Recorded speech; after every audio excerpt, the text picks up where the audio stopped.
नमस्ते बच्चों। आज हम पुत्र प्रेम का अगला भाग पढ़ेंगे।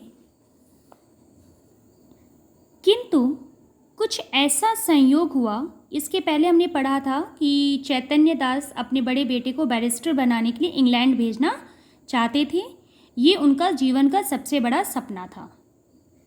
किंतु कुछ ऐसा संयोग हुआ, मतलब ऐसा कुछ संयोग हुआ कि प्रभुदास को बीए की परीक्षा के बाद ज्वर आने लगा। ज्वर मतलब होता है बच्चों बुखार आने लगा। बीए की परीक्षा के बाद डॉक्टरों की दवा होने लगी।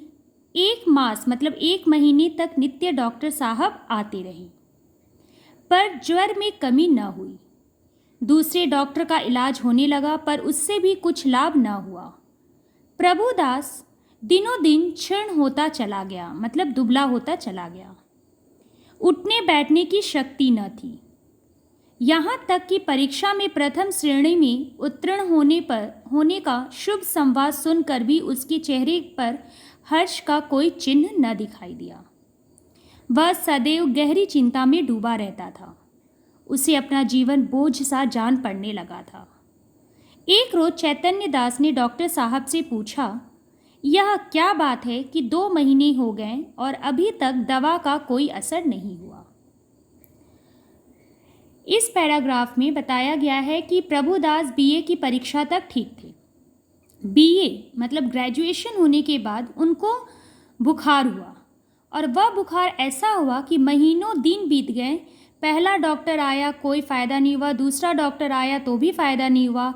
अब स्थिति ऐसी हो गई कि प्रभुदास दिन पर दिन दुबला होता चला गया। उसके चेहरे की रौनक खत्म हो गई।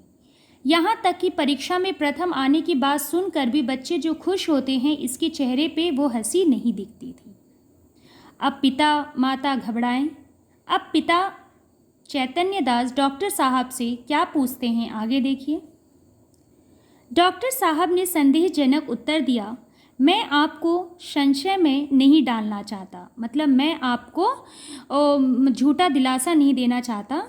मेरा अनुमान है कि यह ट्यूबरक्यूलिस है। चैतन्य दास ने व्यग्र होकर कहा, मतलब एकदम व्यग्र हो गए गुस्से में। तपेदिक? डॉक्टर, जी हाँ, उसके सभी लक्षण दिखाई देते हैं। तपेदिक एक तरह की बीमारी का नाम है। चैतन्य दास ने अविश्वास के भाव से कहा, मानो उन्हें कोई विस्मयकारी बात सुन पड़ी हो। तपेदिक हो गया? डॉक्टर ने खेद प्रकट करते हुए कहा, यह रोग बहुत ही गुप्त रीति से शरीर में प्रवेश करता है। चैतन्य दास कहते हैं, मेरे खानदान में तो यह रोग किसी को न था। डॉक्टर, संभव है मित्रों से इसके जर्म कीटाणु मिले हों। चैतन्य दास कई मिनट तक सोचने के बाद बोले, अब क्या करना चाहिए? डॉक्टर, दवा करते रहिए, अभी फेफड़ों तक असर नहीं हुआ है, इनके अच्छे होने की आशा है। चैतन्य दास, आपके विचार से कब तक दवा का असर होगा? डॉक्टर, निश्चय पूर्वक नहीं कह सकता, लेकिन 3-4 महीने में ये स्वस्थ हो जाएंगे। जोड़ों में इस रोग का जोर कम हो जाया करता है जाड़ों में। चैतन्य दास, अच्छे हो जाने पर ये पढ़ने में परिश्रम कर सकेंगे? डॉक्टर, मानसिक परिश्रम के योग्य तो ये शायद हो ही सके, शायद ही हो सके। चैतन्य दास, किसी सैनिटोरियम, पहाड़ी स्वास्थ्यालय में भेज दूँ तो कैसा हो? डॉक्टर, बहुत ही उत्तम।